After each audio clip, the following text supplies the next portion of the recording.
မင်္ဂလာပါခင်ဗျာကျွန်တော်တို့လူသားတွေရဲ့နေစဉ်ဘဝမှာအိပ်ဆက်ခြင်းဆိုတာမရှိမဖြစ်လိုအပ်တဲ့အရာတစ်ခုပါဒါပေမဲ့တစ်ခါတလေကျွန်တော်တို့အိမ်မက်မှတ်တဲ့အခါဒါဟာစိတ်ကူးရင်မှုတတ်တက်လားဒါမှမဟုတ်တစ်ခုခုကတတိပေးနေတာလားဆိုတာခွဲခြားရခက်တတ်ပါတယ်ဗုဒ္ဓဘာသာကျမ်းဂန်လာအဆိုအမိန့်ဒီနဲ့ရှေးလူကြီးသူမတို့ရဲ့အဆိုအရလူတိုင်းမှာကိုယ်ဆောင်နှတ်ဆိုတာရှိကြပါတယ်ကျွန်တော်တို့ပြုလုပ်တဲ့ကုသိုလ်စောင့်ထိန်တဲ့သီလတွေကြောင့်ကိုယ်ဆောင်နှတ်တွေကကျွန်တော်တို့ကိုဘေးအန္တရာယ်ကနေအကာအကွယ်ပေးတယ်လို့တခါတလေမှလည်းရှေ့မှာဂျုံတွေ့ရမယ့်အပြောင်းလဲတွေကိုအိမ်မက်ကတစင်တတိပေးလိရှိပါတယ်ဒီနေ့မှာတော့ကျွန်တော်ကကိုယ်ဆောင်နှတ်တတိပေးရတဲ့အိမ်မက်9မျိုးအကြောင်းတို့ဗုဒ္ဓဘာသာတရားဓမ္မတာတကများနဲ့စိတ်ပညာရှုထောင့်များနဲ့ပေါင်းဆက်ပြီးပရိသတ်တို့နားလည်လွယ်အောင်တင်ဆက်ပေးသွားမှာဖြစ်ပါတယ်သင်ကိုယ်တိုင်ရောအခုတလို့ထူးခြားတဲ့အိမ်မက်ဒီမှတ်နေပါသလားဒါဆိုရင်တော့ဒီအချက်လက်တွေကသင်အတွက်အလွန်အရေးကြီးရဲ့လမ်းညွှန်ချက်တွေဖြစ်လာပါလိမ့်မယ်ပထမဦးဆုံးကျွန်တော်တို့သိထားရမှာကအိမ်မက်ဆိုတာအကြောင်းရင်း၄မျိုးကြောင့်ဖြစ်ပေါ်တတ်တယ်လို့ကျမ်းဂန်ဒီမှာဆိုထားပါတယ်အဲ့လာတွေကတော့ဓာတ်မများတာချင်းအမြင်မပြတ်ဆွဲလန်းခြင်းနတ်တို့ကတတိပေးခြင်းနဲ့ရှေးကပြုတ်ဖူးတဲ့ကံအကျိုးပေးကြောင့်မှတ်ခြင်းတို့ပဲဖြစ်ပါတယ်ဒီထဲမှာနတ်တို့ကတတိပေးတဲ့ဒေဝတာနမိတအိမ်မက်တွေဟာအမှန်တကယ်ဖြစ်လာတတ်တဲ့အိမ်မက်မျိုးတွေပါကဲကိုဆောင်နတ်တတိပေးလိရှိရဲ့ပထမဦးဆုံးအိမ်မက်ကတော့ဖုန်ကြီးတန်ကာတို့မဟုတ်သူတော်စင်တူးကတင့်ကိုလမ်းညွှန်ခြင်းပဲဖြစ်ပါတယ်သင်ဟာအိမ်မက်ထဲမှာကိုကျင်တီလာနဲ့ပြေးဆုံတဲ့ဆရာတော်တစ်ပါးကိုဖူးမြော်ရတယ်ဒါမှမဟုတ်ဝတ်ဖြူစင်ကျဲဝတ်ထားတဲ့သူတော်စင်တူးကတင့်ကိုစကားတခွန်းပြောခဲ့တယ်ဆိုရင်ဒါဟာအမှတ်တမဲ့မဟုတ်ပါဘူးဘုလားဘာသာသမိုင်းမှာလည်းအရှင်တာရိပန္တရလောင်ရာဥပတိတပရိပုဂ္ဂိဟာအရှင်အာတကြီးမထေမြတ်ကိုဖူးမြင်ရပြီးနောက်ဘဝလမ်းကြောင်းပြောင်းလဲသွားတယ်လို့ပဲတင်းရဲ့အိမ်မက်ကြီးကလမ်းညွှန်မှုဟာလက်ရှိတင်ကြုံတွေ့နေရတဲ့အခက်အခဲအထွတ်ထွက်ပေါက်တစ်ခုဖြစ်နေတတ်ပါတယ်ဒါဟာတင်းရဲ့ကုသိုလ်ကံကတင့်ကိုတတိပေးနှိုးဆော်လိုက်တာပဲဖြစ်ပါတယ်အထူးသဖြင့်အဲ့ဒီဆရာတော်ကတင့်ကိုတခုခုပေးခဲ့တယ်ဆိုရင်တင်မှာမကြခင်ကံကောင်းမှုတွေကြုံရတော့မယ်ဆိုတဲ့အသိနမိတ်ပါပဲဒါပေမဲ့တတိထားမှာကအဲ့ဒီအိမ်မက်မှတ်ပြီးတဲ့အခါမိမိရဲ့ကိုချင်းတီလာကိုပို့ပြီးလုံခြုံအောင်စောင့်ထိန်ဖို့လိုအပ်ပါတယ်ဒုတိယမြောက်အိမ်မက်ကတော့ရေပဲတို့ဘဟုရေနစ်ချင်းအိမ်မက်ပဲဖြစ်ပါတယ်ဒီနေရာမှာရေရဲ့သဘောတဘာဝကိုကြည့်ရပါမယ်ရေဟာကြည်လင်နေသလားဒါမှမဟုတ်နောက်ကျနေသလားတကယ်လို့သင်ဟာကြည်လင်နေတဲ့ရေထဲမှာကူးကပ်နေရတယ်ဆိုရင်တော့ဒါဟာသင်ရဲ့စိတ်နှလုံးဖြူစင်မှုနဲ့မကြာခင်မှာအေးချမ်းမှုရတော့မယ့်နမိတ်ပါဒါပေမဲ့နောက်ကျနေတဲ့ရေထဲမှာနစ်မြုံနေတဲ့ဒါမှမဟုတ်ရေအလိုင်းကြီးတွေနဲ့ကျုံနေတယ်ဆိုရင်တော့ဒါဟာတင့်ရဲ့ဝတ်ကြွေးဟောင်းတစ်ခုခုဒါမှမဟုတ်တင့်အနီးနားမှာရှိနေတဲ့အာကုဒိုကအကျိုးပေးတစ်ခုခုကတင့်ကိုစော့တင်ချိန်မြောက်နေပြီဆိုတာကိုဆောင်နှက်ကတတိပေးနေတာဖြစ်ပါတယ်ဒီလိုအိမ်မက်မျိုးမှတ်တဲ့အခါကြောက်လန့်မသွားပဲမိမိရဲ့ကံရဲ့အကျိုးကိုပြန်လဲဆင်ခြင်ပြီးဒါနသီလဘာဝနာကုသိုလ်တွေနဲ့ပြန်လဲခုခံကာကွယ်ဖို့လိုအပ်ပါတယ်ကဲနောက်ထပ်ကိုဆောင်နှက်တတိပေးလိရှိတဲ့ထူးခြားတဲ့အိမ်မက်တွေကဘာတွေဖြစ်မလဲတတိယမြောက်အိမ်မက်ကတော့အမီးမသိတောနဲ့ကြီးထဲမှာလမ်းပြောင်းနေခြင်းပဲဖြစ်ပါတယ်ဒီအိမ်မက်ဟာလူတော်များများမက်လိရှိတဲ့အိမ်မက်မျိုးပါတကယ်တော့ဒီအိမ်မက်ဟာတင်လက်ရှိရှောင်းလန်းနေတဲ့ဘဝလမ်းကြောင်းဒါမှမဟုတ်တင်လုတ်ခိုင်နေတဲ့အလုပ်တစ်ခုဟာတင်အတွက်အန္တရာယ်ရှိနိုင်တယ်ဆိုတာကိုဆောင်နှက်ကကြိုတင်သတိပေးနေတာဖြစ်ပါတယ်ဘုရားဘာသာစိတ်ပညာရှုထောင့်ကကြည့်ရင်တော့တင့်ရဲ့မတိစိတ်ထဲမှာမရေရာမှုတွေစိုးရင်ပူပန်မှုတွေရှိနေတာကိုပြနေတာပါဒါပေမဲ့ကိုဆောင်နှက်ရဲ့သတိပေးချက်အရဆိုရင်တော့တင်ဟာအမားတစ်ခုခုကိုကျူးလွန်မိတော်မဲ့အချိန်ဒါမှမဟုတ်အာကုသူနဲ့နီးစပ်တဲ့လမ်းကြောင်းပေါ်ရောက်နေတဲ့အချိန်မှာဒီလိုအိမ်မက်မျိုးကိုမှတ်တတ်ပါတယ်ဒီလိုအချိန်မှာတင်ဟာကိုပြန်ဆင်းချင်ရပါမယ်ငါလုပ်နေတဲ့အလုပ်ဟာသူတစ်ပါးကိုထိခိုက်စေသလားဒါမှမဟုတ်ငါရဲ့တီလာကိုပျက်စီးစေသလားဆိုတာကိုတတိကပ်ဖို့လိုအပ်ပါတယ်စရုထမြောက်အိမ်မက်တော့မွေသို့မဟုတ်တရဝါဆိုးများကလိုက်လံရန်ပြူခြင်းပဲဖြစ်ပါတယ်လူအများစုကမွေမဲ့လင်ချစ်သူရမယ်လို့အလွယ်တကူတွေးတတ်ကြပေမဲ့တရားဓမ္မရှုထောင့်ကတော့ဒါဟာဝူကျွေးနဲ့ရန်သူကိုတတိပေးတာပါအထူးသဖြင့်မွေကတင့်ကိုရန်ပြုတ်ဖို့စ조사နေတယ်ဆိုရင်ဒါဟာတင့်အပေါ်မကောင်းကြံစည်နေတဲ့သူရှိနေပြီဆိုတာဒါမှမဟုတ်ရှေးဘဝကဝူကျွေးဟောင်းတစ်ခုခုကတင့်စီကိုအကျိုးပေးဖို့နီးကပ်နေပြီဆိုတာကိုဆောင်နှက်ကအတိပေးတာပါဒီနေရာမှာဖိယမှန်တာရကတစ်ခုပြောပြချင်ပါတယ် ရှေးခေတ်ကကုံတေတူဟာမွေဆိုးကြီးတကောင်ကသူ့ကိုလိုက်နေတဲ့အကြောင်းအိမ်မက်မှတ်ထဲပါတယ်။သူဟာအဲ့ဒီအိမ်မက်ကိုအမှတ်တမဲ့မထားပဲအလူအတန်းဒီလို့တီလာဆောက်တီခဲ့လို့နောက်ရက်မှာကြုံတွေ့ရမယ့်လွတ်ကြံမှုကိုကံကောင်းထောက်မစွာနဲ့လွတ်မြောက်ခဲ့ပါတယ်။ဒါကြောင့်ဒီလိုအိမ်မက်မျိုးမှတ်ရင်မပေါ့စားပါနဲ့။ဖျားကုံတော်ပွားများတာမေတ္တာပို့တာတွေဟာတင့်ကိုကာကွယ်ပေးနိုင်ပါတယ်။ပင်စမမြောက်အိမ်မက်ကတော့အလွန်လှပတဲ့ဥယျာဉ်ကြီးတို့မဟုတ်ဘီမန်တော်ကြီးတို့ရောက်ရှိခြင်းပဲဖြစ်ပါတယ်။ဒါကတော့တတိပေးတယ်ဆိုတာထက်တင့်ရဲ့ကုသိုလ်ကံအကျိုးပေးတော့မယ့်အကြောင်းဝမ်းမြောက်စရာသတင်းစကားကိုကိုဆောင်နှက်ကလာပြောတာပါ။ဒီအိမ်မက်ဟာတင့်ရဲ့စိတ်နှလုံးဖြူစင်မှုနဲ့မကြခင်မှာရရှိမဲ့လာပါအောင်မြင်မှုတွေကိုကိုစားပြုပါတယ်။ဇန်နိဘတ်တော်တွေမှာလေမင်းလောင်းတွေတူတော်စင်တွေဟာကြီးကျယ်တဲ့အောင်မြင်မှုတွေမရခင်မှာနတ်တွေရဲ့ဖိတ်ခေါ်မှုကိုအိမ်မက်ထဲမှာခံရရရှိပါတယ်။ဒါပေမဲ့ဒီနေရာမှာတခုသတိထားရမှာကအောင်မြင်မှုရလာတဲ့အခါမာမာနမတက်ဖို့နဲ့ကုသိုလ်ကိုဆက်လက်ပွားများဖို့ကိုဆောင်နှက်ကအလိုရှိတာဖြစ်ပါတယ်။စတုံမြောက်အိမ်မက်ကတော့အဝတ်အစားဟောင်းများဝတ်ဆင်ရခြင်းသို့မဟုတ်အဝတ်အစားများပျောက်ဆုံးခြင်းပဲဖြစ်ပါတယ်။ဒီအိမ်မက်ကတော့တင့်ရဲ့ဂုဏ်သိက္ခာဒါမှမဟုတ်တင့်ရဲ့အကာအကွယ်ချစ်တဲ့တီလအားနည်းနေပြီဆိုတာကိုပြင်းပြင်းထန်ထန်သတိပေးနေတာဖြစ်ပါတယ်။လူတယောက်အတွက်အဝတ်အစားဆိုတာအရှက်နဲ့အကာအကွယ်ပါ။အဲ့ဒါတွေပျက်စီးနေတယ်ဆိုတာတင့်ရဲ့ကျင့်ဝတ်တစ်ခုခုပြည့်ရင်းပြီးအဲ့ဒီကတည်းကဘေးရန်တွေဝင်လာနိုင်တယ်လို့ဆိုလိုပါတယ်။စဒမမြောက်နောက်ဆုံးအိမ်မက်ကတော့မိမိရဲ့ခန္ဓာကိုယ်အရှိအိမ်ပိုင်အခုခုထိခိုက်ပျက်စီးခြင်းသို့မဟုတ်တွားကြိုးခြင်းပဲဖြစ်ပါတယ်။ဒါဟာရှေးလူကြီးမိဘတွေလက်ဆင့်ကမ်းတတိပေးခဲ့ကြတဲ့အိမ်မက်မျိုးဖြစ်သလိုဗုဒ္ဓဘာသာအယူဆမှာလည်းမိမိရဲ့အကာအကွယ်အားနည်းသွားတာကိုပြဆိုတာပါ။စိတ်ပညာအရကြည့်ရင်တော့ဒါဟာမိမိကိုယ်ကိုယုံကြည်မှုပျောက်ဆုံးနေတာဒါမှမဟုတ်အရေးကြီးရဲ့ဆုံးဖြတ်ချက်တစ်ခုမှားယွင်းတော့မှာကိုစိုးရိမ်နေတာဖြစ်နိုင်ပါတယ်။ဒါပေမဲ့ကိုဆောင်နဲ့ရဲ့တတိပေးချက်ရှူထောင့်ကနေကြည့်မယ်ဆိုရင်တော့တင့်ရဲ့မိသားစုဝင်တွေဒါမှမဟုတ်တင့်အပေါ်ကျေးဇူးရှိတဲ့သူတွေတဲကတူးဘေးအန္တရာယ်ကြုံရနိုင်တာဒါမှမဟုတ်သင်ကိုယ်တိုင်ကျမ်းမာရေးတတိထားဖို့လိုအပ်နေတာကိုပြနေတာပါ။ဒီလိုအိမ်ဟန်မျိုးမှတ်တဲ့အခါအကြောက်တရားနဲ့တုံလုံနေမဲ့အစားအန်ဒီရဲ့ကင်းပိတ်တရားတော်များကိုရွတ်ဖတ်ပူဇော်ပြီးမိမိရဲ့ကုဆောင်နှက်ကိုအမြပေးဝေတာတက်ကြီးဝါကြီးသူတွေကိုကြောတာမျိုးလှုပ်ဆောင်ပေးရပါမယ်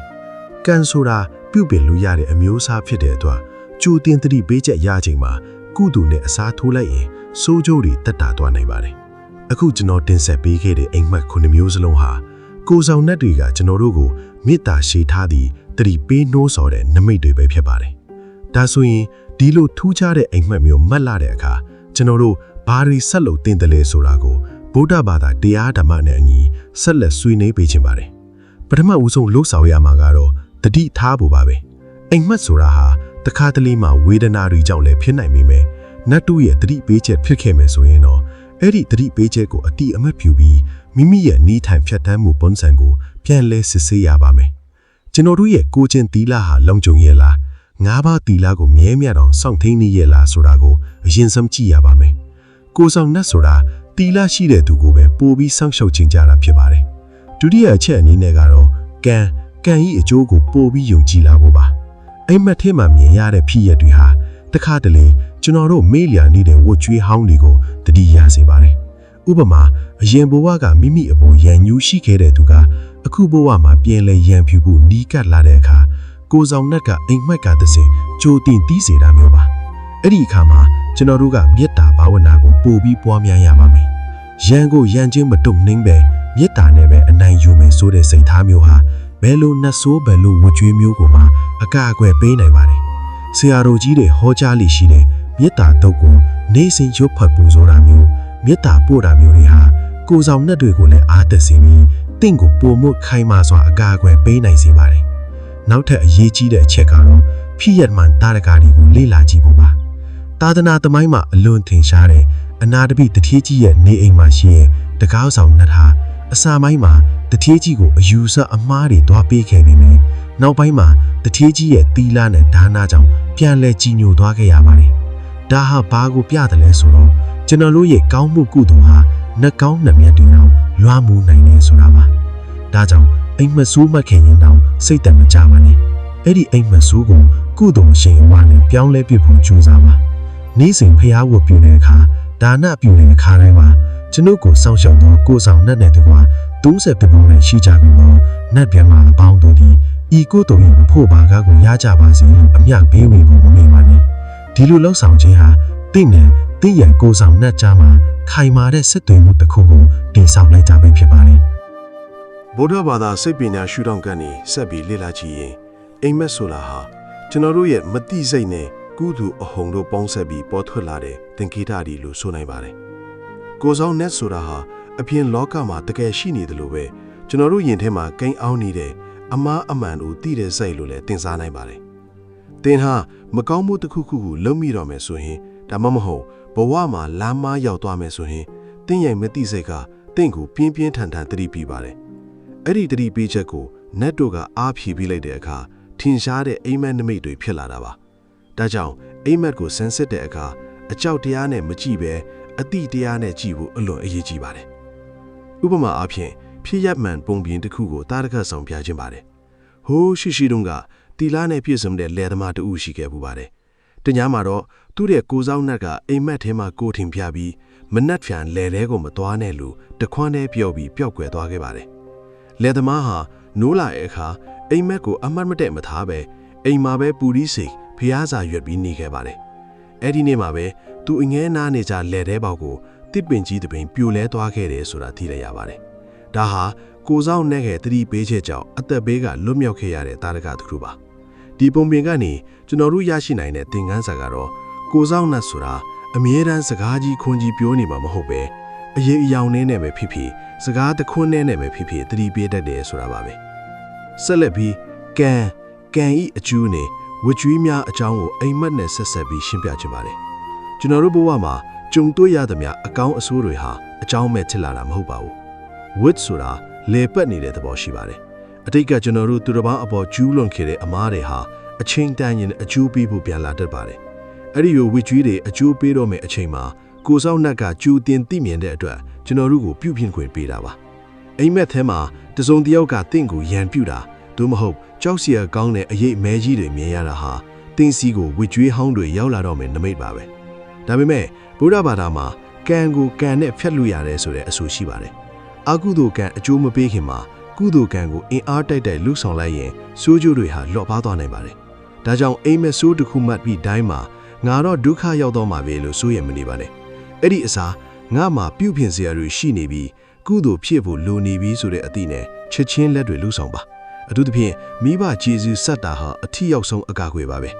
မိဘကိုလှုပ်ကြွေပြုစုတဲ့သူမိဘကိုစိတ်ချမ်းသာအောင်ထားတဲ့သူကိုဘယ်လို့နှက်ဆူဘယ်လို့ဝကြွေးမျိုးကမှအလွဲတကူဖျက်ဆီးလို့မရပါဘူးကိုစောင်းနဲ့တွေဟာလည်းမိဘရိုတီသူကိုပိုပြီးချစ်ခင်ဆောင်ရှုပ်ကြပါတယ်ဒါဟာကျွန်တော်တို့မြန်မာယဉ်ကျေးမှုနဲ့ဗုဒ္ဓဘာသာတရားဓမ္မမှာအခိုင်အမာရှိနေတဲ့အမှန်တရားတစ်ခုပါသင်ဟာအိမ်မက်ထဲမှာထူးထူးခြားခြားမိဘတွေကိုမြင်မှတ်လေသို့မဟုတ်မိဘတွေကတင့်ကိုတခုခုပြောတယ်ဆိုရင်လေဒါဟာတင့်ရဲ့ကံစရာကိုပြုပြင်ဖို့အချက်ပြနေတာလို့မှတ်ယူနိုင်ပါတယ်နောက်ထပ်အချက်တစ်ခုကတော့စိတ်ရဲ့စွမ်းအားပါပဲစိတ်ပညာအရာလူတစ်ယောက်ဟာစိတ်တိုင်းခိုင်မာနေရင်ဘယ်လိုအိမ်မက်ဆိုးမျိုးဆောင်ကိုမှကြော်လွှားနိုင်ပါတယ်တရားဓမ္မရှုထောင့်ကဆိုရင်တော့တမာတိရှိတဲ့သူဟာအိမ်မက်တွေကိုပိုပြီးကြည်လင်ပြတ်သားစွာမြင်နိုင်စွမ်းရှိပါတယ်တမာတိရှိတဲ့သူရဲ့အိမ်မက်ဟာရောင်ရမ်းမှတ်တာမျိုးမဟုတ်ပဲတကယ်ဖြစ်လာမဲ့အနာဂတ်နမိတ်တွေဖြစ်ဖို့ရာခိုင်နှုန်းပိုများပါတယ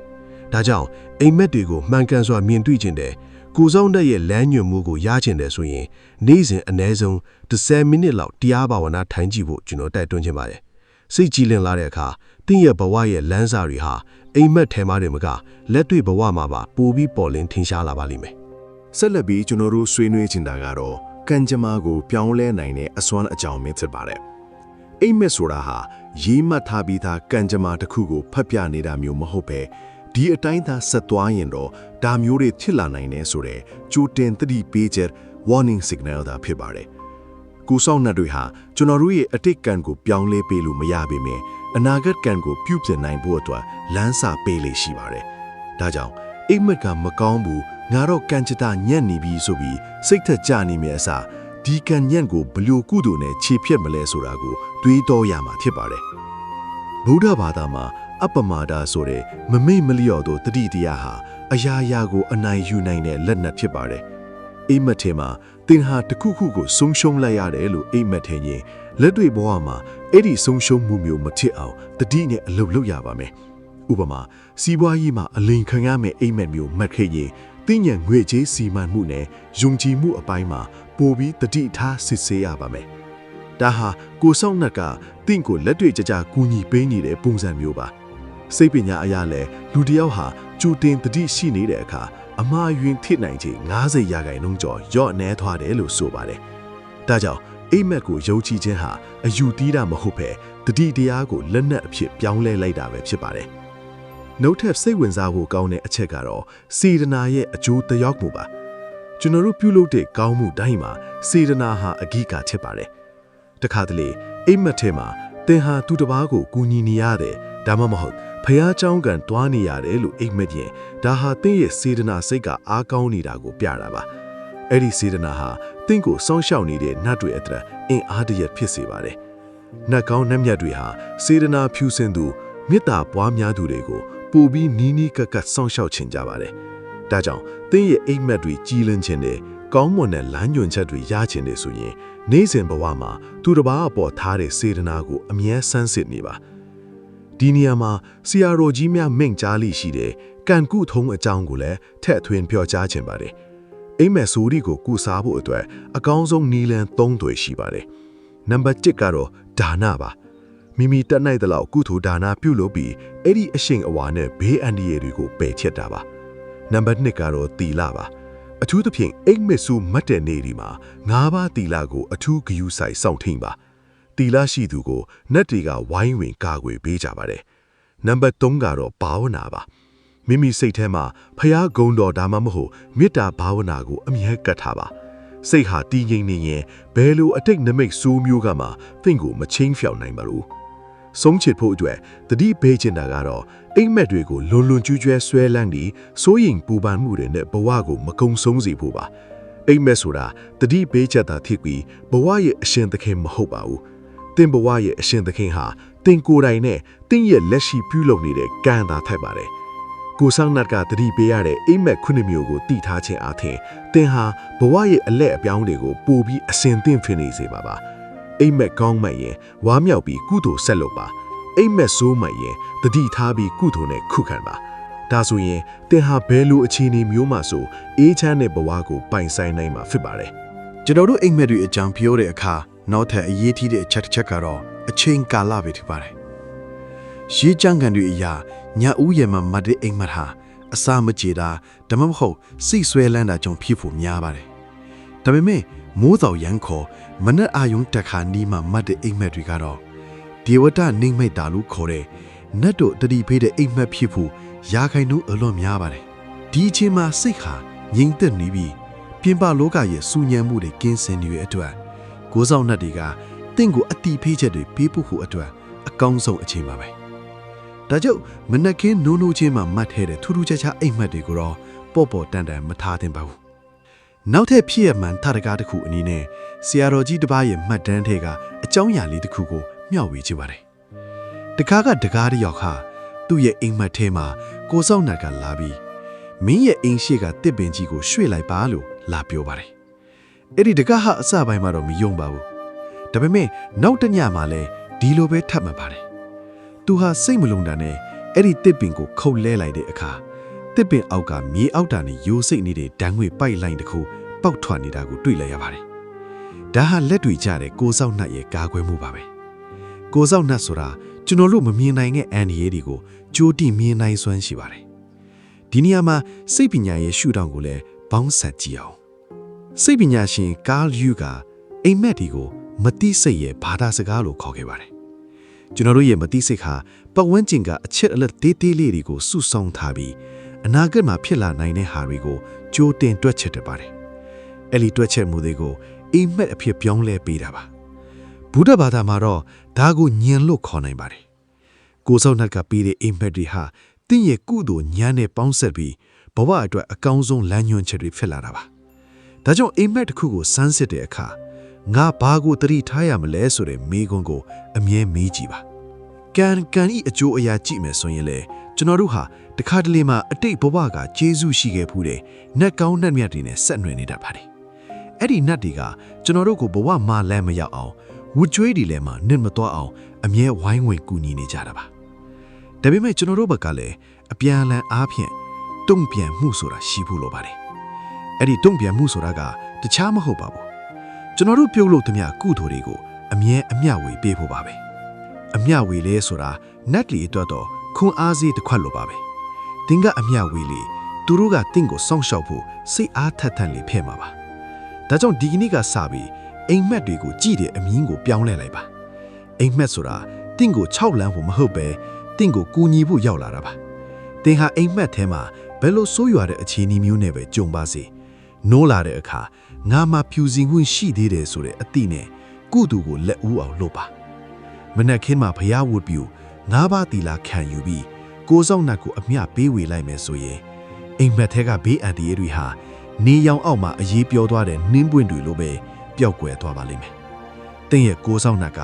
တင့်ကိုအမြဲစောင့်ကြည့်နေတယ်ဆိုတာကိုယုံကြည်လိုက်ပါဆက်လက်ပြီးကျွန်တော်တို့ဆွေးနွေးသွားမှာကတော့ကိုစောင့်နှက်တာပေးတဲ့တတိဖေးချက်တွေကိုဘလို့အသုံးချမလဲဆိုတဲ့လက်တွေ့ကြတဲ့အချက်တွေပဲဖြစ်ပါတယ်အိမ်မက်ဆိုတာဟာတခါတလေမှာကျွန်တော်တို့ရဲ့ဘဝလမ်းကြောင်းပေါ်ကအချက်ပြမီးတွေနဲ့တူပါတယ်အချက်ပြမီးအနီရောင်ပြနေချိန်မှာဇွတ်တိုးမောင်းနှင်ရင်အန်ဒီယေထစ်တယ်လို့ပဲကိုစောင့်နှက်ကအိမ်မက်ထဲမှာစိုးရွားတဲ့နမိတ်တွေနဲ့တတိပေးနေတဲ့ချိန်မှာမိမိရဲ့လုပ်ရက်တွေကိုမစင်မချင်းဆက်လုပ်နေမယ်ဆိုရင်တော့ဝတ်ကြွေးရဲ့ဒဏ်ခတ်မှုကိုခံရမှာဖြစ်ပါတယ်ဒါကြောင့်အိမ်မက်ကိုစမ်းစစ်တဲ့နေရာမှာတတိပြီးရင်ညံလိုက်ဖို့လိုအပ်ပါတယ်တာရကအနေနဲ့ဗုဒ္ဓဘာသာတမိုင်းကျောင်းကဖြေးတဲ့တစ်ခုကိုကြည့်ရအောင်ကောသလမင်းကြီးဟာတညထဲမှာပဲကြောင်မတ်ဖွယ်ကောင်းတဲ့အိမ်မက်ကြီး16မျိုးကိုမြင်မှတ်ခဲ့ပါတယ်အဲ့ဒီအချိန်မှာပုံနာတွေကဒါဟာအလွန်ဆိုးရွားတဲ့နမိတ်ဖြစ်လို့ yes ပူဇော်ရမယ်လို့အကြံပေးခဲ့ကြပါတယ်ဒါပေမဲ့မြတ်စွာဘုရားရှင်ကတော့ဒီအိမ်မက်တွေဟာမင်းကြီးအတွက်ဘေးအန္တရာယ်မဟုတ်ပဲအနာဂတ်မှာဖြစ်လာမယ်လောကကြီးရဲ့အခြေအနေတွေကိုတတိပေးနေကြောင်းရှင်းပြခဲ့ပါတယ်ဒီနေရာမှာအရေးကြီးတဲ့သင်ခန်းစာကတော့အိမ်မက်တိုင်းကိုကြောက်လန့်တကြားနဲ့မှားယွင်းတဲ့နီးလန့်တွေဥပမာ yes ပူဇော်ခြင်းအယူတီးခြင်းနဲ့မဖြည့်ရှင်းပဲမှန်ကန်တဲ့ဓမ္မလမ်းစဉ်နဲ့ပဲဖြည့်ရှင်းရမယ်ဆိုတာပါပဲသင်ဟာအိမ်မက်ထဲမှာကိုစောင့်နှက်ကတင့်ကိုငိုကြွေးနေတာမြင်ရတယ်ဒါမှမဟုတ်ဝမ်းနဲ့ပူဆွေးနေတာမြင်ရတယ်ဆိုရင်ဒါဟာတင့်ရဲ့လူရက်တွေကကုသူနဲ့ကင်းကွာနေပြီဆိုတာကိုပြင်းပြင်းထန်ထန်တတိပေးနေတာပါကိုစောင့်နှက်ဆိုတာမိမိစောင့်ရှောက်ရသူကအကုသူတွေလှုပ်ပြီးအပယ်ငရဲကိုဥတီနေရင်အလွန်ဝမ်းနဲ့တကြပါတယ်ဒါကြောင့်ဒီလိုအိမ်မမျိုးမှတ်ခဲ့ရင်တင့်ရဲ့အတန်မွေးဝမ်းကြောင်းမှု right livelihood ကိုပြန်လဲစစ်ဆေးပါသူတစ်ပါးအကောင်မတရားတာကိုလုံမိနေသလားမိမိရဲ့စီးပွားရေးကတမ္မာအာဇီဝကောဟုတ်ရဲ့လားဆိုတာကိုပြန်ဆင်ခြင်ရပါမယ်ဒါအပြင်ဝတ်ကြွေးအကြောင်းကိုဆက်ဆက်ပြီးပြောခြင်းပါတယ်ကျွန်တော်တို့လူသားတွေဟာတန်တရားတစ်လျှောက်မှာရန်ညိုးတွေကျွေးမိတွေအများကြီးရှိခဲ့မှုပါတယ်တခါတလေအိမ်မက်ထဲမှာတစုံတစ်ယောက်ကတင့်ကိုအတင်းအကျပ်လိုက်လန်းတောင်းဆိုနေတာမျိုးတင့်ကိုဖမ်းဆီးချုပ်နှောင်တာမျိုးမှတ်ခဲ့ရင်ဒါဟာရှေးဝကျွေးဟောင်းတစ်ခုကအကျိုးပေးဖို့နီးကပ်နေတာကိုစောင့်နှက်ကသတိပေးတာပါဒီလိုအချိန်မှာအကောင်းဆုံးကုသုံးကတော့အမျက်အဝေခြင်းနဲ့ခွင့်လွှတ်ခြင်းပါတယ်ကျွန်တော်အပေါ်ရန်ညှိုးရှိခဲ့ဘူးတဲ့သူတွေကိုကျွန်တော်ကခွင့်လွှတ်ပါတယ်ကျွန်တော်ပြုတဲ့ကုသိုလ်ကိုလည်းရရှိကြပါစေလို့စိတ်ရင်းနဲ့မေတ္တာပို့လိုက်မယ်ဆိုရင်အဲ့ဒီဝတ်ကြွေးတွေဟာသက်သာပြေပြောက်သွားနိုင်ပါတယ်ကိုစောင့်နှက်တွေဟာကျွန်တော်တို့ရဲ့စိတ်အခြေအနေကိုအမြဲတည်နေပါတယ်သင်ဟာစိတ်ထားဖြူစင်ပြီးမေတ္တာတရားလက်ကင်ထားတဲ့သူဆိုရင်ကိုစောင့်နှက်ကတင့်ကိုအိမ်မက်ထဲမှာလမ်းညွှန်မှုတွေပေးရတော့တင်းပါမဟုတ်ပဲလက်တွေဘဝမှာပါအခွင့်အလမ်းကောင်းတွေကိုဖန်တီးပေးတာပါလေအိမ်မက်ထဲမှာရွှေငွေရတနာတွေတွေ့တာဒါမှမဟုတ်အလွန်ကြီးလင်းတဲ့ကောင်းကင်ကြီးကိုမြင်ရတာမျိုးဟာတင့်ရဲ့ကုသိုလ်အရှိန်အဝါတက်လာနေတာကိုဝမ်းမြောက်စရာအသိပေးတာပါဒါကြောင့်အိမ်မက်ဆိုတာတတိပေးတဲ့နေရာမှာတင်ပါမဟုတ်ပဲအားပေးတဲ့နေရာမှာပါဝင်ပါတယ်မိမိရဲ့အိမ်မက်တွေကိုမှတ်တမ်းထားပြီးဒါဟာဘယ်ကုသိုလ်ကံနဲ့ဆက်ဆက်နေတယ်လဲဆိုတာကိုစင်ကျင်ကြီးအားခင်တင့်ရဲ့ဘဝကိုပုံမကောင်းမွန်အောင်တည်ဆောက်နိုင်မှာဖြစ်ပါတယ်ဆက်လက်ပြီးကျွန်တော်တို့ဆွေးနွေးသွားမှာကတော့အိမ်မက်နမိတ်များကိုအခြေခံ၍ကံကြတာပြုပြင်နေပဲဖြစ်ပါတယ်ဘုဒ္ဓဘာသာမှာအတိတ်ကံကိုပြင်လို့မရပေမဲ့ပြစ္ဆုတ်ပံကံတဲ့အကျိုးပေးကိုပြောင်းလဲနိုင်တယ်ဆိုတဲ့အယူဆရှိပါတယ်ကိုစောင့်နှက်ကတင့်ကိုအိမ်မက်ထဲမှာတတိပေးတယ်ဆိုတာဟာအမားကိုပြင်ဖို့အချိန်ရသေးတယ်လို့ပြောလိုက်တာနဲ့တူပါပဲဒါကြောင့်အိမ်မက်ဆိုးတကူမှတ်လာတဲ့အခါပူဆွေးတောက်ကရောက်နေမဲ့အစားလက်တွေကျတဲ့ ကန်ကူထုံးတွေကိုလှုပ်ဆောင်ရပါမယ်ပထမဆုံးနီလန်းကတော့တပ်ပါရဖြစ်အောင်နေထိုင်ခြင်းပါတင်းရဲ့ပတ်ဝန်းကျင်နဲ့နေထိုင်မှုပုံစံကိုတန်ရှင်းကြည်လင်အောင်ထားခြင်းဟာနတ်ကောင်းနတ်မြတ်တွေကိုဖိတ်ခေါ်ခြင်းကြမျိုးပါပဲအိမ်မက်ထဲမှာညစ်ပတ်တဲ့နေရာတွေအမိတ်ပုံတွေကိုခဏခဏမြင်မှတ်နေရတဲ့ဆိုရင်ဒါဟာတင်းရဲ့စိတ်နေစိတ်ထားဒါမှမဟုတ်တင်းရဲ့နေထိုင်မှုမှာအကုသိုလ်တွေများနေပြီလို့ကိုဆောင်နှက်ကသတိပေးတာပါအဲ့ဒီခါမှာမိမိရဲ့နေအိမ်ကိုတန်ရှင်းရေးလုပ်ပါဖျားစင်ကိုတပါရဖြီအောင်ပြင်းစဲပါပြီးတော့မိမိရဲ့စိတ်ကိုလည်း၅ပါးတီလာနဲ့တန်ဆင်းအောင်လုပ်ပါဒီလိုလှုပ်ဆောင်ခြင်းဟာတင့်ပတ်ဝန်းကျင်မှာရှိတဲ့စွမ်းအင်ဆိုးတွေကိုဖယ်ရှားပေးနိုင်ပါတယ်ဒုတိယအချက်အနေနဲ့ပရိတရားတော်များ၏စွမ်းပကားကိုယုံကြည်ပါကိုဆောင်တဲ့တွေဟာဖျားဟိုတရားတော်တွေကိုအလွန်နှစ်သက်ကြပါတယ်အထူးသဖြင့်ယရနာတုတ်နဲ့မေတ္တာတုတ်တို့ဟာဘေးအန္တရာယ်တွေကိုကာကွယ်ပေးတဲ့နေရာမှာအစွမ်းထက်ဆုံးဖြစ်ပါတယ်သင်ဟာအိမ်မက်ထဲမှာတစ်ခုခုကိုကြောင်းလန့်နေရတယ်ဒါမှမဟုတ်ရန်ဖြုတ်ခံနေရတယ်ဆိုရင်နိုးလာတဲ့အခါဒီပရိတော်တွေကိုအတိတ်ပဲနားလေနဲ့ရွတ်ဖတ်ပါအဲ့ဒီလိုရွတ်ဖတ်တဲ့အခါမှာလေကျွန်ုပ်ရဲ့ကိုယ်ဆောင်နဲ့တကွာအနီးနားမှာရှိကြတဲ့နတ်ကောင်းနတ်မြတ်တွေပါနာယူနိုင်ကြပါစေလို့မေတ္တာရှိထားပြီးရွတ်ဆိုရပါမယ်ဒါဟာတင့်ရဲ့အကားကွယ်တတိုင်းကိုပုံမခိုင်ခန့်စေပါတယ်စိတ်ပညာအပြင်ကြည့်မယ်ဆိုလေအိမ်မက်ထဲကကြောက်စရာပုံရိပ်တွေဟာကျွန်တော်တို့ရဲ့အတွင်းစိတ်ကရန်သူများ internal conflicts တွေဖြစ်တတ်ပါတယ်ဥပမာဒေါသလောဘအိတ်တာမစ္စရိယာစတဲ့စိတ်အညစ်အကြေးတွေကအိမ်မက်ထဲမှာတတဝါဆိုးတွေအဖြစ်ပေါ်လာတတ်ပါတယ်ကိုစောင်းနှက်ကဓာတ်တွေကိုပြသခြင်းအပြင်တင့်ရဲ့စိတ်ထဲမှာဒီရန်သူတွေရှိနေပြီးဓာတ်တွေကိုမထိန်ချုပ်ရင်တင့်ဘဝဖြစ်စည်းလိမ့်မယ်လို့တတိပေးနေတာပါဒါကြောင့်အိမ်မဆိုးကိုမြင်ရင်အပြင်ကရန်သူကိုရှာမိအစားမိမိရင်ထဲကရန်သူကိုအရင်ဆုံးရှာဖွေနှိမ့်သိမ့်ဖို့လိုအပ်ပါတယ်နောက်ဆုံးအနေနဲ့စွန့်ကြဲခြင်းရဲ့အရေးပါပုံကိုပြောချင်ပါတယ်အိမ်မက်ထဲမှာမိမိကိုစီးရဲဒုက္ခရောက်နေတာမြင်မဲ့ရင်ဒါဟာမိမိရဲ့ဖုံးကန်နှိမ်ပါနေတာကိုပြတာပါဖုံးကန်တက်အောင်လှုပ်ဆောင်နိုင်တဲ့အမြန်ဆုံးနည်းလမ်းကတော့စွန့်ကြဲပေးခိုင်းခြင်းပါပဲမိမိထဲနှိမ်ပါသောသူတွေကိုကြွေမွေးတာတရိစင်လေးတွေကိုအစာကျွေးတာမျိုးဟာအလွန်ကြီးမားတဲ့ကုသိုလ်အရှိန်အဝါကိုဖြစ်စေပါတယ်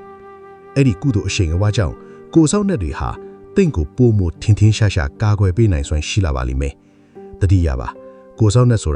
ာတင့်ရဲ့ကုသိုလ်အလင်းတန်းကိုကြည့်ပြီးလိုက်ပါစောင့်ရှောက်ပေးရသူဖြစ်တဲ့အတွက်တင့်ဘက်ကကုသိုလ်အလင်းတန်းတောက်ပနေဖို့အမြဲတမ်းအရေးကြီးပါတယ်အခုကျွန်တော်တို့ဆွေးနွေးသွားမှာကတော့အိမ်မက်ထဲမှာကိုစောက်နဲ့ထံကလမ်းညွှန်ချက်တွေကိုပိုမိုကြီးလင်းပြတ်သားစွာရရှိနိုင်ဖို့ဘလို့နေထိုင်ရမလဲဆိုတဲ့အချက်ပဲဖြစ်ပါတယ်လူတော်များများဟာအိမ်မက်တွေမှတ်ပြီးမဲ့နိုးလာတဲ့အခါဝေဝါးနေတာမျိုးဒါမှမဟုတ်အတိပေကိုတေချာမဖော်ဆောင်နိုင်တာမျိုးကြုံရတတ်ပါတယ်ကိုစောင်းနဲ့ရဲ့တတိပေးချက်ကိုအမိအားဖမ်းဆုပ်နိုင်ဖို့ဆိုရင်ကျွန်တော်တို့ရဲ့စိတ်အာရုံကကြည်လင်းနေဖို့လိုအပ်ပါတယ်ပထမဦးဆုံးအရေးကြီးတဲ့အချက်ကတော့ညအိယာဝင်အလိအကျင့်ပါပဲအိယာမဝင်ခင်မှာစိတ်ကိုရှုပ်ထွေးစေမဲ့ဖြောဖြီးရေးလေဒေါသဖြစ်စေမဲ့တည်င်းတွေထက်စိတ်ကိုအေးချမ်းစေမဲ့ဖျားကုံတော်ပွားများခြင်းကိုလှုပ်ဆောင်တင်ပါတယ်ဘုဒ္ဓဘာသာအယူဆအရ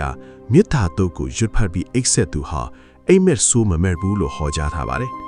သင်ဟာမေတ္တာစိတ်နဲ့အိပ်ဆက်မယ်ဆိုရင်သင်ရဲ့စိတ်လိုင်းတွေဟာတည်ငြိမ်သွားပြီးကိုယ်ဆောင်နှက်တွေကသင်ကိုတတိပေးချက်ပြီးဖို့ပိုပြီးလွယ်ကူသွားပါလိမ့်မယ်အဲ့ဒီလိုအိပ်ဆက်ခြင်းကိုနတ်တို့ချစ်ခင်သောအိပ်ဆက်ခြင်းလို့တောင်ခေါ်ဆိုနိုင်ပါတယ်ဒုတိယအချက်အနေနဲ့တတိတရားကိုလက်တွေ့ဘဝမှာလေ့ကျင့်ဖို့ဖြစ်ပါတယ်နေကင်းဘက်မှာတတိရှိနေတဲ့သူဟာညဘက်အိမ်မက်ထဲမှာလည်းတတိရှိနေတတ်ပါတယ်အိမ်မက်ထဲမှာမိမိကိုယ်ကိုအိမ်မက်မှတ်နေမှန်သိတဲ့ lucid dreaming ဆိုတဲ့အခြေအနေမျိုးဟာတတိကောင်းသည့်တွေမှာအဖြစ်များပါတယ်အဲ့ဒီလိုအခြေအနေမှာကိုစောင်းနှက်ကပေးတဲ့နမိတ်တွေကိုတင်ဟာပိုပြီးအနီးကပ်မင်းတွေ့နေပါတယ်ဥပမာအိမ်မက်ထဲမှာဘေးအန္တရာယ်တစ်ခုကြုံနေရချိန်မှာဒါဟာတတိပေးချက်ပြေလို့ချက်ချင်းသိမြင်သွားတာမျိုးပါဒါဟာတင်းရဲ့ကုသိုလ်ဉာဏ်ကအိမ်မက်ထဲအထိလိုက်ပါစောင့်ရှောက်နေတာဖြစ်ပါတယ်တာတကာတစ်ခုအနေနဲ့ချီရမန်ပုံမြင်လေးတစ်ခုပြောပြခြင်းပါတယ်လော်ကီရေယာမှာအလွန်ရှုပ်ထွေးနေတဲ့စီးပွားရေးသမားတစ်ခုဟာအမြဲတမ်းအိမ်မက်ဆိုးတွေမှတ်ပြီးနိုးလာရင်လည်းဘာမှမမှတ်မိတာမျိုးဖြစ်နေခဲ့ပါတယ်နောက်ပိုင်းမှာသူဟာဆရာတော်တစ်ပါးရဲ့လမ်းညွှန်ချက်အရာညအိယာဝင်တိုင်းမိနစ်20လောက်ဖျားစာရက်ပြီးကိုစောက်နှက်ကိုအမျှဝေတဲ့အလေးအကျင့်ကိုလွတ်ခဲ့ပါတယ်တပတ်လောက်အကြာမှာတော့သူဟာအလွန်ကြီးလန်းတဲ့အိမ်မက်တစ်ခုမှတ်ခဲ့ပါတယ်အဲ့ဒီအိမ်မက်ထဲမှာသူ့ရဲ့လုပ်ငန်းခွင်မှာယုံကြည်ရတဲ့သူတဦးဟာသူ့ကိုကြောခိုင်းသွားတာကိုမြင်လိုက်ရပါတယ် ဒါကိုသူကသတိပေးချက်လို့မှတ်ယူပြီးစစ်ဆေးလိုက်တဲ့အခါမှာတော့အဲ့ဒီလူကကုမ္ပဏီငွေတွေကိုအလွဲသုံးစွာဖို့ကြံစည်နေတာကိုလက်ဦးရနိုင်သေးတာဖြစ်ပါတယ်။ဒါဟာစိတ်ကြည်လင်မှုကြောင့်ကိုစောင့်နဲ့ရဲ့လမ်းညွှန်ချက်ကိုအမိအားရရှိသွားတာပဲဖြစ်ပါတယ်။ဒါအပြင်ကံဤအကျိုးကိုစင်ကျင်တဲ့အခါမှာလဲကိုစောင့်နဲ့တွေကိုထက်တည်အဖြစ်ထားရှိနိုင်ပါတယ်။သင်ဟာကောင်းမှုတစ်ခုခုလုပ်တိုင်းမှာငါရဲ့ကိုစောင့်နဲ့တီးပါတယ်ဆိုတဲ့အသည့်နဲ့လှုပ်ရင်အဲ့ဒီကောင်းမှုကပိုပြီးအားကောင်းပါတယ်။အဲ့ဒီလိုပဲအမားတစ်ခုခုလုပ်မိတော့မယ်ဆိုရင်လေငါရဲ့ကိုစောင့်နဲ့ကကြည်နေတယ်သူဝမ်းတာလိမ့်မယ်ဆိုတဲ့အတိနဲ့ထိန်းချုပ်ခြင်းဟာအကောင်းဆုံးသောကိုကျင့်တီလာထိန်းသိမ်းနည်းပဲဖြစ်ပါတယ်။သင်ကကိုစောင့်နဲ့ကိုဂယုစိုက်လီကိုစောင့်နဲ့ကသင်ကိုအိမ်မက်ထဲမှာပို့ပြီးအသေးစိတ်တတိပေးလေးပါဖြစ်မှာပါ။နောက်ဆုံးအနေနဲ့တိုက်တွန်းချင်တာကတော့သင်ရဲ့အိမ်မက်တွေကိုဓမ္မလက်ဆောင်လို့သဘောထားပါ။ကောင်းတာမဲ့ရင်ရှေ့ဆက်ဖို့အားစေးဖြစ်စေပြီးမကောင်းတာမဲ့ရင်ပြင်ဖို့အချက်ပေးခေါင်းလောင်းလို့မှတ်ယူတတ်ဖို့ဟာသင်ဘဝရဲ့အန်ဒီရတွေကိုလျော့ပါစေပြီးအေးချမ်းသာရရဲ့လမ်းကြောင်းပေါ်ကိုပို့ဆောင်ပေးပါလိမ့်မယ်။သင်ရဲ့ကိုယ်ဆောင်တဲ့ကပြီးရဲ့အိမ်မက်ရနစ်တွေအခြေခံပြီးသင်ဘဝကိုအကောင်းဆုံးပြုပြင်တည်ဆောက်သွားနိုင်ပါစေလို့ဆန္ဒပြုလိုက်ရပါတယ်။ ကျွန်တော်တို့ဒီအပိုင်းမှာတော့ကိုစောင့်နှက်နဲ့ဝိကျွေးများဤဆက်နွယ်မှုကိုပိုပြီးလေးလေးနက်နက်ဆွေးနွေးသွားပါမယ်။ဗုဒ္ဓဘာသာအဆုံးအမအရ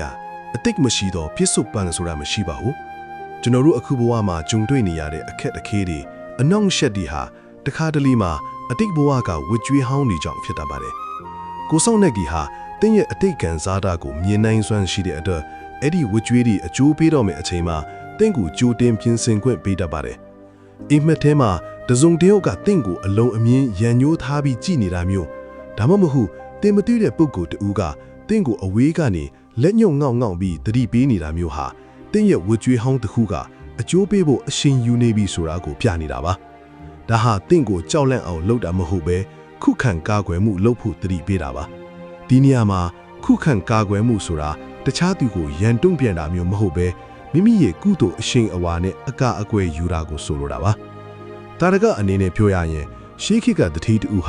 သူ့ရဲ့အိမ်မက်ထဲမှာညာတိုင်းအရိပ်မဲကြီးတစ်ခုကသူ့အိမ်တကားကိုလာခောက်နေတာကိုမြင်မဲ့ခဲ့ပါတယ်။သူဟာအဲ့ဒီအိမ်မက်ကိုစိုးရိမ်ပြီးဆရာတော်ကြီးတစ်ပါးထံသွားရန်လျှောက်ထားတဲ့အခါဆရာတော်ကဒါဟာတင့်စီကိုအတိတ်ကရန်ညို့ရှိသူတူကဝေဒနာပေးဖို့လာနေတာပဲလို့မြင်ကြခဲ့ပါတယ်။တရေကြီးဟာဆရာတော်မြင်ကြတဲ့အတိုင်းနေ့စဉ်မေတ္တာပို့တယ်။တန်ဃာတော်တွေကိုစွန့်ကပ်တယ်။ပြီးတော့အဲ့ဒီကုသိုလ်တွေကိုအမျှဝေတဲ့အခါရက်အနှင်းငယ်အကြမှာအဲ့ဒီအရိပ်မဲကြီးဟာပျောက်ကွယ်သွားရုံချင်းမကပဲအိမ်မက်ထဲမှာပြူးပြပြီးထွက်ခွာသွားတာကိုမြင်ခဲ့ရပါတယ်။ဒါဟာဝတ်ကြွေးကိုကုသိုလ်နဲ့ဖြည့်ရှင်းလိုက်တဲ့တာရကပါပဲ။ကိုစောင့်တဲ့တွေဟာတင်ပြုတ်လိုက်တဲ့ကုသိုလ်တိုင်းကိုအင်ဟာသူပြောင်းလဲယူကြပါတယ်။တင်ကတီလာရှိလေနက်တွေကတင့်ကိုကာကွယ်ဖို့ပူပြီးလွယ်ကူလေဖြစ်ပါတယ်။တခါတလေအိမ်မက်ထဲမှာတင့်ကိုတစုံတယောက်ကထွန်းထုတ်လိုက်လို့ဘေးအန်ဒီကလွတ်သွားတာမျိုးမက်ခဲဟင်ဒါဟာတင့်ရဲ့ကုသိုလ်ကံကြောင့်ကိုစောင့်တဲ့ကဓာတ်ရိုက်ဝင်ရောက်ကူညီလိုက်ကဖြစ်ပါတယ်။ဒါကြောင့်ကံကောင်းလို့လွတ်သွားတာဆိုတာထက်ကိုစောင့်တဲ့ရဲ့စောင့်ရှောက်မှုနဲ့ကုသိုလ်အကျိုးပေးကြောင့်လွတ်သွားတာလို့မှတ်ယူသင့်ပါတယ်။ဒါအပြင်စိတ်ပညာရှုထောင့်ကနေကြည့်နေလဲအိမ်မက်ထဲကတတိဖေးချက်တွေကိုအတိမှတ်ယူခြင်းဟာကျွန်တော်တို့ရဲ့စိတ်ကိုပိုပြီးတည်ငြိမ်ရင့်ကျက်စေပါတယ်။မိမိရဲ့အားနည်းချက်တွေကိုအိမ်မက်တစ်စိမြင်တွေ့တဲ့အခါအဲ့ဓာတွေကိုလက်တွေ့ဘဝမှာပြုပြဖို့ကြိုးစားခြင်းဟာအကောင်းဆုံးသောဘဝစီမံခန့်ခွဲမှုပါပဲ။ကိုစောင့်တဲ့ကတင့်ကိုအိမ်မက်ထဲမှာတတိပေးရတဲ့အကြောင်းရင်း9ရက်ကိုသိရှိသွားတဲ့နောက်မှာတင်ဟာဘဝရဲ့အနှိမ့်အမြင့်တွေကိုပိုပြီးတတိရှိနဲ့ရင်ဆိုင်နိုင်မှာထက်ပါတယ်။ကုသိုလ်ကိုလက်ကင်ထားပြီးကိုစောင့်တဲ့ကိုအမျှဝေတဲ့အလေးကျင့်ကိုသာဆွဲမြဲလွတ်ဆောင်သွားမယ်ဆိုရင်တင်ဘဝဟာဘယ်လိုအိမ်မက်ဆိုးမျိုးမှမဟုတ်ကြော်လွှားပြီးအေးချမ်းတဲ့ပန်းတိုင်ကိုရောက်ရှိမှာအမှန်ပဲဖြစ်ပါတယ်။ကျွန်တော်တို့ဒီတစ်ခါဆွေးနွေးသွားမှာကတော့ကိုစောင့်တဲ့ဤတတိပေးချက်များကိုလက်တွေ့ဘဝတွင်အသုံးချ၍ဘေးအန်ဒီယာမှာလွတ်မြောက်ခဲ့တဲ့ဖြစ်ရမှန်တာရကများအကြောင်းပဲဖြစ်ပါတယ်။ဘုရားဘာသာယဉ်ကျေးမှုမှာကိုစောင့်တဲ့ဆိုတာဟာဒနာယီတစ်ခုမဟုတ်ပဲလက်တွေ့ကြကြဆောင်းလျှောက်နေတဲ့အဆောင်လျှောက်တွေဖြစ်ကြောင်းတတ်တည်ပြခဲ့တဲ့တာရကတွေအများကြီးရှိပါတယ်။ဒီအချက်အလက်တွေကိုသိထားခြင်းအပြင်တင်းရဲ့အိမ်မက်တွေပေါ်ထားရှိတဲ့အမြင်ဟာပိုပြီးလေးနက်လာပါလိမ့်မယ်။တာရကတစ်ခုအနေနဲ့လွန်ခဲ့တဲ့နှစ်အနည်းငယ်ကဖြစ်ပွားခဲ့တဲ့ဖြစ်ရပ်တစ်ခုကိုပြောပြချင်ပါတယ်။ခရီးသွားဖို့ပြင်ဆင်နေတဲ့အမျိုးသမီးတဦးဟာခရီးမထွက်ခင်ညမှာထူးခြားတဲ့အိမ်မက်တစ်ခုမှတ်ခဲ့ပါတယ်။အိမ်မက်ထဲမှာသူ့ရဲ့ကိုဆောင်နှက်လို့ယူဆရတဲ့ဝတ်ဖြူစင်ကျဲနဲ့ပုဂ္ဂိုလ်တူကဒီနေ့ခရီးမသွားပါနဲ့ဦးသွားရင်အကြီးကျယ်နောင်တရလိမ့်မယ်လို့သတိပေးခဲ့ပါတယ် အဲ့ဒီအမျိုးသမီးဟာအစပိုင်းမှာတော့အလုတ်ကိစ္စအရေးကြီးတာကြောင့်သွားဖို့ပြင်းစီမိမယ်စိတ်ထဲမှာမလုံတာနဲ့ခရီးစဉ်ကိုနောက်တည့်ရရွှေ့ဆိုင်လိုက်ပါတယ်တကယ်တမ်းမှာတော့သူသွားရမယ့်လမ်းကြောင်းပေါ်မှာအဲ့ဒီနေ့ကကြီးမားတဲ့မြေဖြူမှုတစ်ခုဖြစ်ပွားခဲ့ပြီးကားတော်တော်များများပိတ်မိကထိခိုက်မှုတွေရှိခဲ့ပါတယ်ဒါဟာကိုဆောင်နှက်ကပေးတဲ့အသက်ဘေးလွတ်မြောက်ခြင်းတတိပေးချက်ပါပဲဒီလိုအိမ်မက်မျိုးတွေဟာကျွန်တော်တို့ရဲ့ကံဟာအားကောင်းနေချိန်မှာပိုးပြီးပေါ်လွင်တတ်ပါတယ်ကံကောင်းတယ်ဆိုတာတခြားမဟုတ်ပါဘူးမိမိရဲ့စိတ်နှလုံးဖြူစင်းနေတာကိုဆိုလိုပါတယ်စိတ်ပညာအရလည်းလူတစ်ယောက်ဟာစိတ်အေးချမ်းနေတဲ့အခါသူ့ရဲ့အာယုံခံစားမှုဟာအလွန်ထက်မြက်နေတတ်ပါတယ်ကိုဆောင်နှက်တွေဟာအဲ့ဒီထက်မြက်နေတဲ့အာယုံခံစားမှုတွေကနေတစ်ဆင့်တင့်ကိုလမ်းပြပေးတာဖြစ်ပါတယ်ဒါကြောင့်အိမ်မက်ထဲမှာတခုခုကိုမလုံနဲ့လို့တားမြစ်တာမျိုးဒါမှမဟုတ်တတိထားလို့ပြောတာမျိုးကြုံရရင်အဲ့ဒါကိုလက်တွေ့ဘဝမှာအလေးနက်ထားပြီးစဉ်းကျင်ဖို့လိုအပ်ပါတယ်ဒါအပြင်ကံဤအကျိုးနဲ့ဝေကြွေးများအကြောင်းကိုပြောရရင်ကျွန်တော်တို့ဟာတခါတလေမှာကိုယ့်ရဲ့ဝေကြွေးကိုကိုယ်တိုင်မသိနိုင်ပါဘူးဒါပေမဲ့ကိုဆောင်တဲ့တွေကတော့ကျွန်တော်တို့ရဲ့ကံစင်ရင်ကိုသိမြင်နိုင်စွမ်းရှိကြပါတယ်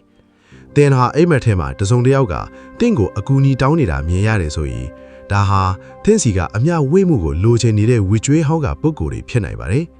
ဒီလိုအချိန်မှာငါ့ကိုစောင့်ရှောက်တဲ့ကိုဆောင်တဲ့တကွာငါနဲ့ဝေကြွေးရှိခဲ့မှုတဲ့ပုဂ္ဂိုလ်အားလုံးကုသိုလ်ရကြပါစေလို့ဆုတောင်းပေးခြင်းဟာအကောင်းဆုံးသောအကာအကွယ်ပါပဲနောက်ဆုံးအနေနဲ့တတိပေးခြင်းတာကတော့ကိုဆောင်တဲ့ကိုအားကိုးတယ်လို့ကိုလည်းအားကိုးပါဆိုတဲ့အချက်ပဲဖြစ်ပါတယ်ကိုဆောင်တဲ့ကတတိပေးချက်ပေးနိုင်ပေမဲ့အဲ့ဒီတတိပေးချက်ကိုလက်ခံပြီးပြုပြင်ပြောင်းလဲဖို့ကတော့တင့်ရဲ့တာဝန်ပဲဖြစ်ပါတယ်သင်ဟာတီလာကိုမြဲမြံအောင်ထိမ့်သိမ့်မယ်မေတ္တာတရားကိုလက်ကင်ထားမယ်ဆိုရင်ကိုဆောင်တဲ့သူတွေဟာတင့်ကိုစောင့်ရှောက်ရတာပိုပြီးပျော်ရွှင်ကြပါလိမ့်မယ်အိမ်မက်ခုနှစ်မျိုးကိုတီးချီထားခြင်းဟာသင်ဘဝအတွက်ကြိုတင်ပြင်ဆင်မှုတစ်ခုဖြစ်ပြီးအဲ့ဒီပြင်ဆင်မှုကတစ်ဆင့်သင်ဟာဘေးအန္တရာယ်ကင်းစင်တဲ့အေးချမ်းတဲ့ဘဝကိုပိုင်ဆိုင်နိုင်မှာဖြစ်ပါတယ်ယခုဆိုရင်ကျွန်တော်တို့ဟာကိုဆောင်နှက်စတိပေးရတဲ့အိမ်မက်ခုနှစ်မျိုးအကြောင်းရဲ့ညီကုန်းပိုင်းကိုရောက်ရှိလာပြီဖြစ်ပါတယ်ဒီဗီဒီယိုတစ်လျှောက်မှာကျွန်တော်တို့ဆွေးနွေးခဲ့တဲ့အချက်လက်တွေဟာဗုဒ္ဓဘာသာရဲ့တရားဓမ္မဖြစ်ရမှန်တာတကတွေနဲ့စိတ်ပညာရှုထောင့်တွေကိုပေါင်းစပ်ထားတာဖြစ်ပါတယ်အိမ်မက်ဆိုတာဟာတာမန်အားဖြင့်ကြည့်ရင်တော့စိတ်ကူးရင်မှုလို့ထင်ရပေမဲ့တကယ်တမ်းမှာတော့ကျွန်တော်တို့ရဲ့ဘဝလမ်းကြောင်းကိုမှန်ကန်အောင်တဲ့မှတ်ဖိနေတဲ့ဓမ္မလက်ဆောင်တစ်ခုပဲဖြစ်ပါတယ်အချင်းချုပ်အနေနဲ့ပြန်လည်ပြောရရင်ကိုယ်ဆောင်လက်ဆိုတာကျွန်တော်တို့ရဲ့ကုတုအရှိအဝါကိုမိတွဲပြီးစောင့်ရှောက်ရသူတွေဖြစ်ပါတယ်ကျွန်တော်တို့ဘက်ကတီလတမာရီပညာတရားတွေနဲ့ပြည့်စုံနေသမျှကာလပတ်လုံးကိုယ်ဆောင်တဲ့တွေဟာအိမ်မက်ကတဆင့်ဖြစ်စေအာယုံကတဆင့်ဖြစ်စေကျွန်တော်တို့ကိုဘေးအန္တရာယ်ကလွတ်မြောက်အောင်လမ်းညွှန်ပေးနေမှာပါသင်ဟာအိမ်မက်ဇူရီနဲ့ကြုံလာတဲ့အခါငါမှအကာအကွယ်မရှိတော့ဘူးလို့မတွေးပါနဲ့အဲ့ဒီအစားငါရဲ့ကိုယ်ဆောင်တဲ့ကငါ့ကိုအချိန်မီတတိပေးနေပြီငါကုသိုလ်တွေပို့လို့ဖို့လိုနေပြီဆိုတဲ့အပြုသဘောဆောင်တဲ့စိတ်နဲ့တုံ့ပြန်ပါဒီနေရာမှာနောက်ဆုံးအနေနဲ့ပရိသတ်တွေကိုအကြံပြုချင်လာကတော့နေ့စဉ်ဘဝမှာအမျှဝေခြင်းအလေးကျင့်တော့မမေ့မလျော့လှုပ်ဆောင်မှုပါပဲကျွန်တော်တို့ပြုသမျှကုသိုလ်တွေကိုကိုယ်ဆောင်နှက်တွေကိုအမျှဝေပေးခြင်းဟာသူတို့အတွက်အလွန်ကြီးမားတဲ့အားစေးတစ်ခုဖြစ်တယ်လို့ကျွန်တော်တို့အတွက်လည်းခိုင်မာတဲ့အကာအကွယ်တိုင်းကြီးတစ်ခုကိုတိဆောက်လိုက်တာနဲ့တူတူပါပဲကိုယ်ဆောင်နှက်ချစ်ခင်သူဖြစ်အောင်နေထိုင်ခြင်းဟာလောကီရောလောကုတ္တရာပါအောင်မြင်စေမဲ့လျှို့ဝှက်ချက်တစ်ခုဖြစ်ပါပဲမိမိတို့မတ်ခဲ့ဘူးတဲ့ထူးခြားတဲ့အိမ်မက်တွေဒါမှမဟုတ်အိမ်မက်ကြောင့်ဘေးအန္တရာယ်ကလွတ်မြောက်ခဲ့တဲ့အတွေ့အကြုံတွေရှိလေအခြားသူတွေဘ ഹു တုကရအောင်ကိုယ်မက်မှာမျှဝေပေးသွားလို့ရပါတယ်ကျွန်တော်တို့အားလုံးဟာကံဤအကျိုးကိုယုံကြည်ပြီးကိုယ်ဆောင်နဲ့သူရဲ့စောင့်ရှောက်မှုနဲ့အတူဘေးအန္တရာယ်ကင်းအေးချမ်းဖြတ်တန်းနိုင်ကြပါစေလို့ဆုတောင်းပေးလိုက်ရပါတယ်အခုလိုအဆုံးထိနားဆင်ပေးတဲ့အတွက်ကျေးဇူးအထူးတင်ရှိပါတယ်နောက်ထပ်လည်းစိတ်ဝင်စားဖို့ကောင်းတဲ့တရားဓမ္မနဲ့ဘဝအတိမြင့်ဆိုင်ရာဗီဒီယိုတွေကိုတင်ဆက်ပေးတော့မှာဖြစ်လို့ကျွန်တော်တို့ရဲ့ channel ကို subscribe လုပ်ထားဖို့ဖိတ်ခေါ်လိုက်ရပါတယ်အားလုံးပဲကိုယ်စိတ်နှဖျားကျမ်းမာချမ်းသာကြပါစေခင်ဗျာ